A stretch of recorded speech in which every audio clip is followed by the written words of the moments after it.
ब्रह्मांड नायक राजाधिराज योगीराज परब्रह्म सद्गुरु श्री स्वामी समर्थ महाराज यांच्या कृपेने आज जी स्वामी समर्थ महाराजांची कथा आहे, जे स्वामी समर्थ महाराज माझ्याकडून वचून घेतील ते मी तुमच्यापुढे थोडक्यात सांगण्याचा प्रयत्न. सद्गुरु श्री स्वामी समर्थ महाराज की जय. श्री स्वामी समर्थ. अनंत कोटी ब्रह्मांड नायक राजाधिराज योगीराज परब्रह्म सद्गुरु श्री स्वामी समर्थ महाराज यांची कृपा ही प्रत्येक भक्तावर आहे. महाराज आपल्या बरोबर जरी नसले पण त्यांचं लक्ष हे आपल्यावर सतत असतं. कोणताही भक्त कुठं असतो, महाराज त्याच्यावर लक्ष ठेवू नये. महाराजांचा भक्त होता कोंडू नाना. कोंडू नाना संस्थेमध्ये काम करत असे, पण स्वामींवर त्यांची नितांत त्यांचं प्रेम होतं. स्वामींवर स्वामींचं दर्शन केल्याशिवाय त्यांना बेचैनी वाटत असे, जेव्हा त्यांना स्वामी दिसत नसे तिथपर्यंत. एकदा स्वामींचा जर चेहरा दिसला ना त्यांना, तर ब्रह्मांड आपल्या समोर येऊन उभे असं त्यांना वाटत असे. तर कोंडू नाना यांची श्रद्धा ही अटळ होती स्वामींवर. रोज यायचं, स्वामींपुढे झाडझूड करायची, वटवृक्षाच्या छायेमध्ये स्वामींचं दर्शन घ्यायचं आणि आपल्या कामाला निघून जायचे. कोंडू नानांचं काम होतं. कोंडू नाना त्यांचं काम करत होते, पण स्वामीला सुद्धा कोंडू नाना आवडत होते. बाळप्पा महाराज बोलू लागले, महाराज कोंडू नाना निघून जाता, तुम्ही त्यांच्याशी कधी संवाद घातले नाही. तेव्हा स्वामी म्हणतात, अरे कोंडूर आमचं विशेष प्रेम आहे, वेळ आल्यावर तुला दिसेल. या कोंडूवर थोड्या दिवस संकट आहे, ते संकट टळल्यावर आम्ही त्याच्या सोबत आहोत. महाराज एवढंच बोलत होते. कोंडू नाना संस्थेमध्ये काम झालं आणि सायंकाळची वेळ होती, तर तिथं संस्थेच्या बाहेर एक विहीर होती. त्या विहिरीजवळ कोंडू नाना आले आणि विहिरीतलं पाणी काढलं आणि हातपाय धुवू लागले. त्यावेळेस तिथले अधिकारी बंब गार्ड म्हणून होते, त्यांचं लक्ष गेलं की जी विहीर आपल्याशिवाय त्या विहिरीजवळ कोणी जात नाही आणि आज कोण ती विहिरीजवळ खराबी करतंय, कोण घाण करतंय, म्हणून त्यांना राग अनावर झाला आणि ते तिथून आले आणि कोंडू नानाला बघितलं. आणि जेव्हा त्यांनी कोंडू नानांना बघितला, राग अनावर झालेला होता. त्यांनी कोंडू नानांना लाथाने मारायला सुरुवात केली. कोंडू नाना दया मागत होते की बंगाड साहेब चुकी झाली, क्षमा करा. पण बंगाड साहेब त्यांना लाथा बुक्याने मारत होते.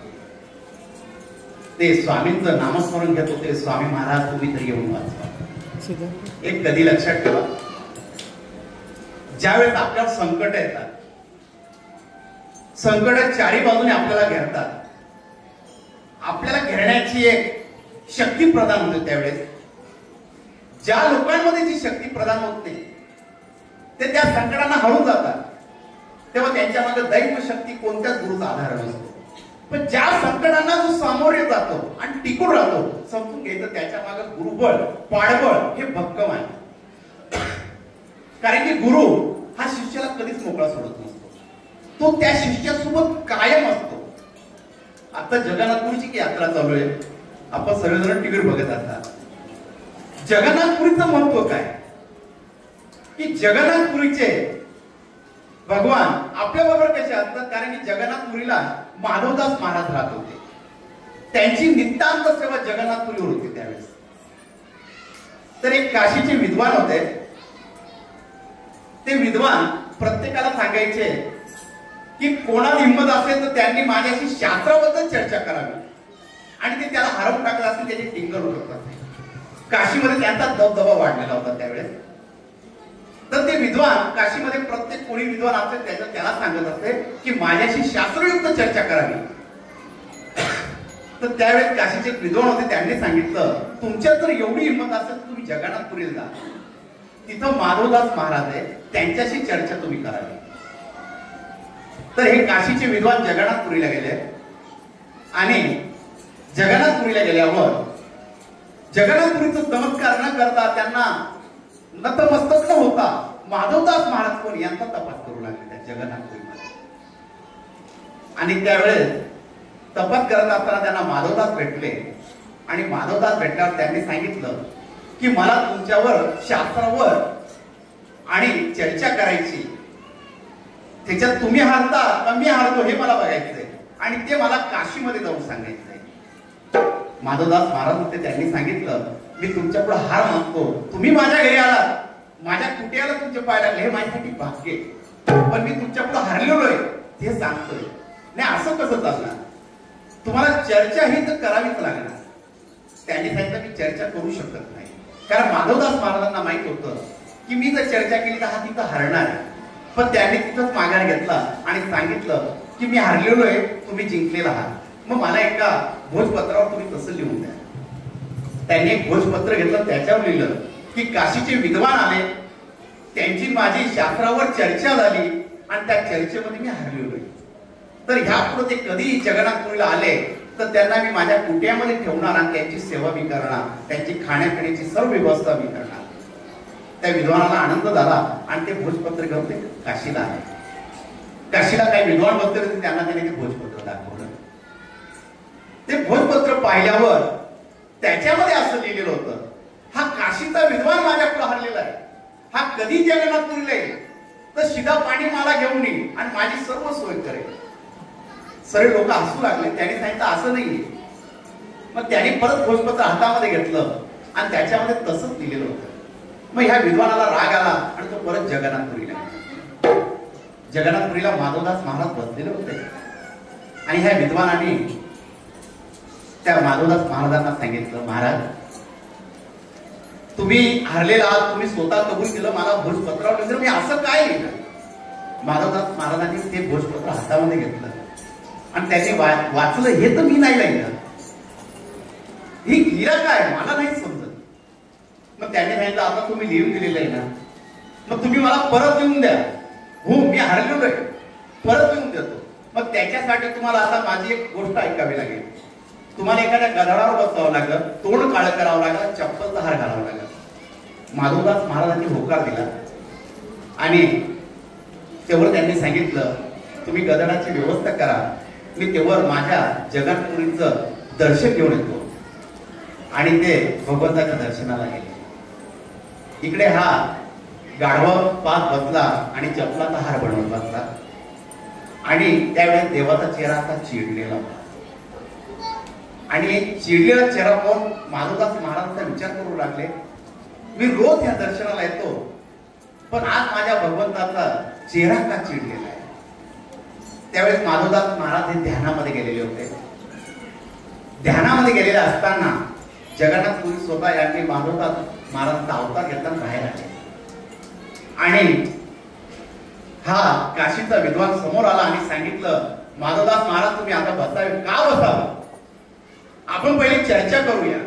नंतर नाही तुम्ही तर कबूल केलं, चर्चा करायची नाही, तुम्ही हारलेले आहेत ते मला माहित नाही, आता पहिली चर्चा होणार, जो हारणार तो गाढवावर बसणार. दोघांमध्ये चर्चा सुरू झाली. काशीचा विद्वान ब्राह्मण त्या ठिकाणी हारला. स्वतः जगन्नाथपुरीच्या स्वामींनी भगवंतांनी त्यांना त्या गदडावर बसवलं, तोंड काळं केलं, चपलाचा हार घालून सने पूर्ण जगन्नाथपुरीमध्ये फिरवलं असताना लोक त्याची टिंगल टवाळी करू लागले. त्यांनी चेहरा खाली टाकला आणि स्वतःचा अपमान झाला आणि मनामध्ये अनेक विचार येऊ लागले की आपण चुकलेलो आहोत. तेव्हा माधवदास महाराज ध्यानामधून बाहेर आले आणि भगवंत त्यांच्या मूर्तीमध्ये ध्यानस्थ झाले. त्या माधवदास महाराजांनी दर्शन घेतलं, बाहेर आले. त्यांनी पाहिलं या काशीच्या विद्वानाला कोणी गाढवावर बसवलेले, तर त्यांचे डोळे भरून आले. त्यावेळेस त्यांनी त्याचा चेहरा पुसला, सांगू लागले, तुला कोणी बसवलं? अरे तूच बसवलं, मी हारलो. अरे पण मी तुझ्याशी चर्चाच केली नाही, तर तू हरला कुठे? मी मंदिरात बसलेलो होतो, मग मला कोणी गाढवावर बसवलं? त्यावेळेस त्या काशी विद्वानाचे सुद्धा डोळे उघडले का साक्षात भगवंत माझ्याशी चर्चा करण्यासाठी आहे. माधवदास महाराजांना राहायला गेल्यानंतर परत जगन्नाथपुरीच्या दर्शनाला गेले आणि भगवंतापुढे दया करू लागले, भगवंत तू असं का केलं? त्यावेळेस स्वतः जगन्नाथपुरी स्वामी प्रगट झाले आणि सांगू लागले, अरे माधवा, माझ्या भक्ताला जर कोणी त्रास देत असत, त्याचा जर कोणी अपमान करत असत, तर ते मी सहन करू शकत नाही. जो माझा प्रिय भक्त असतो त्याची काळजी करणं हे माझं काम असतं, म्हणून त्या भक्तासाठी मला जावं लागतं. अशीच या कोंडूनानांची परिस्थिती झालेली होती. कारण की त्याची दया ही स्वामींना आलेली होती. ते स्वामींचं नामस्मरण घेत होते. यामध्ये सांगण्याचा एक उद्देश आहे, आपण जर एकदा भगवंताला एकरूप झालो, त्या भगवंताच्या चरणी जर लीन झालो, तर आपली सर्व काळजी हा तो करत असतो, तो ब्रह्मांड नाही. ही सर्व काळजी त्याला असते, आपण काळजी करायची नसते. आपले आनंदाचे दिवस असले तर सांगायची त्याची इच्छा आहे, त्याची कृपा आहे, म्हणून मी आनंदाचे दिवस पाहतो. आणि ज्यावेळेस आपल्याला संकट आले, दुःख आले, त्यावेळेस समजायची त्यांची इच्छा आहे, मला काहीतरी शिकण्यासाठी ते दुःख देत आहे, संकट देत आहे, हे त्यांच्यावर रंगलेलं असतं. त्यांना दोष कधीच द्यायचा नसतो. आपल्या आयुष्यात जे कर्माचा फेर आहे, जे कर्मामध्ये लिहिलेलं आहे, ते आपल्याला भोगावंच लागणार आहे. कोंडू नानांना छातीमध्ये, पाठीमध्ये लाथा बुक्क्या बंगार साहेब मारत होते आणि ते स्वामींचं नामस्मरण घेत होते. आणि त्यावेळेस स्वामी महाराज वटवृक्षाच्या छायेमध्ये बसलेले होते आणि महाराज एवढंच बोलत होते, अरे थांब हरामखोर, माझ्या भक्तावर हात उघडतोस, ध्यान ठेव. महाराज एवढंच बोलत. चोळप्पा महाराज, बाळप्पा महाराज पाहत होते, महाराज का चिडलेले, अर्थ हुकूमत नव्हतं त्यांना, का महाराज अशी का करताय.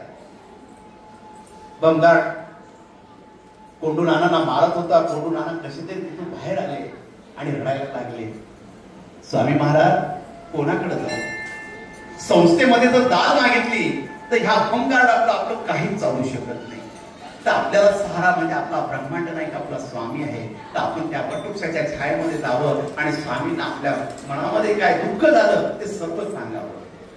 म्हणून कोंडू नाना वटवृक्षाच्या छायेजवळ आले. महाराज बसलेले होते आणि रडू लागले. स्वामींचे चरण घट्ट पकडले कोंडू नानांनी आणि स्वामींकडे बघितलं. स्वामींना सांगू लागले, स्वामी महाराज मला खूप मारलो ह्या बंगारने, माझी चुकी नसताना स्वामी महाराज फक्त एक बादलीवर पाणी घेतलं पाय धुवायला. स्वामी महाराज लाथा बुक्क्याने मारलं. कोंडू नाना ढसा ढसा स्वामींच्या चरणी रडू लागले.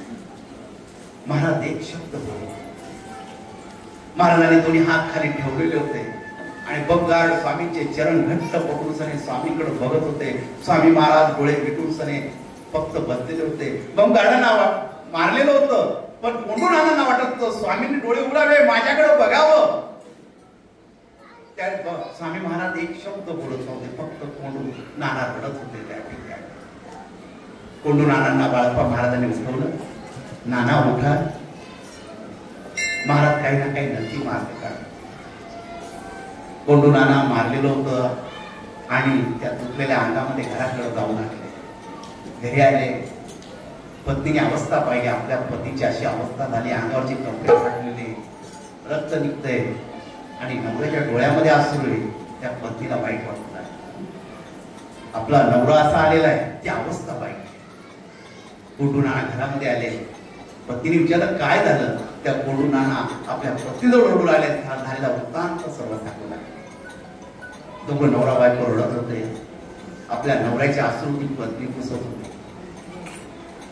कोंडू नाना बोलू लागले, अगं स्वामी सुद्धा बोलत नाही. मी स्वामींजवळ गेलो, स्वामींचे चरण पकडले, सर्व वृत्तांत मी स्वामींना सांगितलं, पण स्वामी एक शब्द बोलले नाही.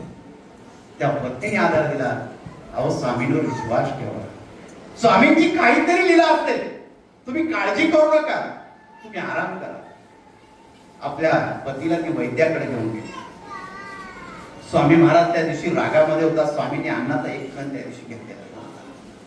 महाराजांना आग्रह करण्यात आला, महाराज 2 घास तरी खा. पण महाराज त्या दिवशी जेवलेले अन्नाचा कण स्वामींनी एक सुद्धा घेतलेला नव्हता त्या दिवशी.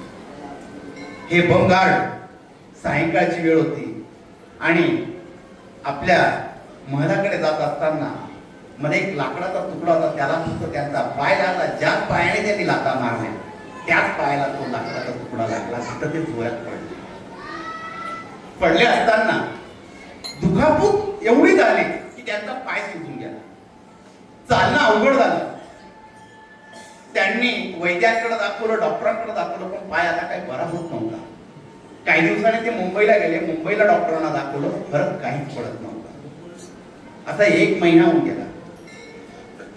तेव्हा संस्थेमध्ये मोराजी म्हणून एक काम करत असे, संस्थेच्या पदावर मामलेदार म्हणून. त्यांनी बंगारांचं दुःख बघितलं आणि बंगारांना सांगितलं, साहेब अहो तुम्ही मला सांगायचं होतं, तुम्हाला एवढा त्रास होतोय. बंगार सांगू लागले, आम्ही सरळ डॉक्टरांकडे जाऊन आलो, सरळ वैद्यांना दाखवलं, पण आमच्या पायाला काही फरकच पडत नाही. पायाची सूज वाढतच चाललेली, आमचं चालणं आता मुश्किल झालेलं आहे. अहो मग तुम्ही स्वामींकडे चला. स्वामींना जर सांगितलं, स्वामींचा जर स्पर्श झाला तुमच्या शरीराला, तर ही दुखापत कुठे निघून जाईल तुम्हाला सुद्धा समजणार नाही. बंगाड करू लागले, मोरे साहेब मग आम्हाला स्वामींकडे घेऊन चला. आणि मोरेंना स्वामींकडे आणण्यात आलं. मोरे बंगाडांना स्वामींकडे घेऊन आले. त्या 2 जणांनी बंगाडांना उचलून स्वामींकडे बसवलं. महाराजांनी दोन्ही हात टेकवलेले होते आणि स्वामींनी हळूच मानवर केली. महाराज एक शब्द बोलवले, अरे गाढवा, आमच्या भक्तांना मारतो म्हणजे आमच्या पाठीत तुला काय घालतो? का राहिलं चालता हो. महाराज जोर जोराने शब्दांनी बोलू लागले. मग गाढवाला समजत नव्हतं महाराज असे का बोलताय. मोरे, या भंगाराला आमच्या समोर ठेवू नका, आमच्या डोळ्यापासून याला बाजूला करा. महाराज जोराने बोलले, हरामखोर, आमच्या भक्ताला मारतोस आणि आमच्याकडे क्षमा मागतोस, निघ इथून. महाराज एवढे शब्द बोलले. बंगाराला आता समजून चुकलेलं होतं की आपली चूक काय झालेली. त्यावेळी त्यांना आठवू लागलं का काही महिन्यापूर्वी कोंडू नानांच्या पाठीमध्ये आपण लाता मारल्या आणि तो पायाला दुखापत झालेली हे स्वामींना समजलेलं. स्वामींजवळ गेला, स्वामींचे चरण पकडले. स्वामी महाराज क्षमा करा, मला माहित नव्हतं स्वामी महाराज तो तुमचा भक्त आहे. अरे आमचा भक्त असो, कोणाचाही भक्त असो, तो मानवच आहे ना. ते विहिरीचं पाणी कशासाठी? ते भक्तांसाठी आहे. आणि आमच्या भक्ताला जर पाण्याला स्पर्श करू देत नसेल तर तुला जगण्याचा अधिकार नाही. स्वामी महाराज एवढी शब्द बोलले. बंगाराच्या अंगाचा धक्का फुटला. स्वामी क्षमा करा. अरे आमची क्षमा मागू नको, पहिले आमच्या कोंडू नानाची क्षमा माग, नंतर आमची क्षमा माग. कोंडू नानांना बोलवण्यात आलं. कोंडू नानांना आनंद झाला, स्वामींनी मला बोलवलं. झालेला प्रकार कोंडू नानांना माहित नव्हता. कोंडू नाना वटवृक्षाच्या छायेमध्ये आले आणि त्यांनी पाहिलं बंगार स्वामीच्या चरणाशी बसलेला होता. तेव्हा कोंडू नानांना थोडं हसू आले. महाराजांची लीला ही न्यारी. कोंडू नानांना स्वामींनी आवाज, अरे कोंडू, आमच्या जवळ ये. त्या कोंडू नानांना जवळ उभ्या करण्यात आलं आणि त्या बंगाराला स्वामी महाराज सांगताय, पहिले आमच्या भक्तांची क्षमा माग, तेव्हा आम्ही तुला क्षमा करू. हा बंगार एक मोठा अधिकारी होता. त्यावेळी इंग्रजांचं राज्य होतं. सामान्य माणसापुढे झुकणं हे यांना मान्य नव्हतं. पण स्वामींमध्ये एवढी शक्ती होती की त्या भक्तापुढं त्या बंगाराला झुकायचं होतं. तेव्हा हा बंगार त्या नाना कोंडून जवळ गेला. कोंडू नानांजवळ गेला आणि कोंडू नानांची क्षमा मागू लागला. सर्वांना आश्चर्याचा धक्का पडलेला होता त्या अक्कलकोट मध्ये. हा बंगार एवढा मोठा अधिकारी ह्या कोंडू नानाच्या चरणावर कोसळलेला आहे. कोंडू नानांची माफी मागतोय. हे सर्व दृश्य हे अक्कलकोट मधले सर्व स्वामी भक्त बघत होते त्या ठिकाणी. कोंडू नानांचे डोळे भरून आले होते. ही स्वामींची लीला आहे. तेव्हा बंगार स्वामी जवळ आले आणि महाराज मला आता क्षमा करा.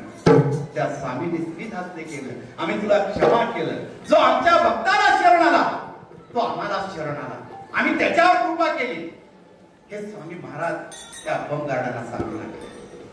बंगार तरतरल्या हाताने स्वामी पुढे हात जोडू लागले, सांगू लागले, स्वामी महाराज माझ्या पायाचं दुखणं बरं होत नाही. स्वामी महाराज म्हणतात, कसलं पायाचं दुखणं? चाल, उभा राहा. बंगार उभे राहिले. सांगू लागले स्वामी, अरे चालून बा. त्या बंगार जसे त्या तसे चालू लागले, जसं पायाला कुठलं दुखणंच नव्हतं. हा चमत्कार आहे स्वामींचा. सर्वांनी स्वामींच्या नामस्मरणाला सुरुवात केलेली होती आणि सर्वांच्या मुखातून एकच नाम सुरू झालं, श्री स्वामी समर्थ जय जय. सद्गुरु स्वामी समर्थ जय जय. स्वामी समर्थ महाराज. स्वामी समर्थ जय जय. स्वामी समर्थ. सद्गुरु स्वामी समर्थ जय जय. स्वामी समर्थ. सर्वांचे नामस्मरण चालू होतं, कारण की हा चमत्कार सर्वांनी स्वामींचा सर्वांनी आपल्या डोळ्यांनी बघितलेला होता. बंगार क्षमा मागत होते आणि कोंडू नाना स्वामींच्या चरणांवर कोसळले आणि स्वामींच्या चरणावर कोसळून स्वामींना सांगत, स्वामी तुमची लीला अपरंपार आहे.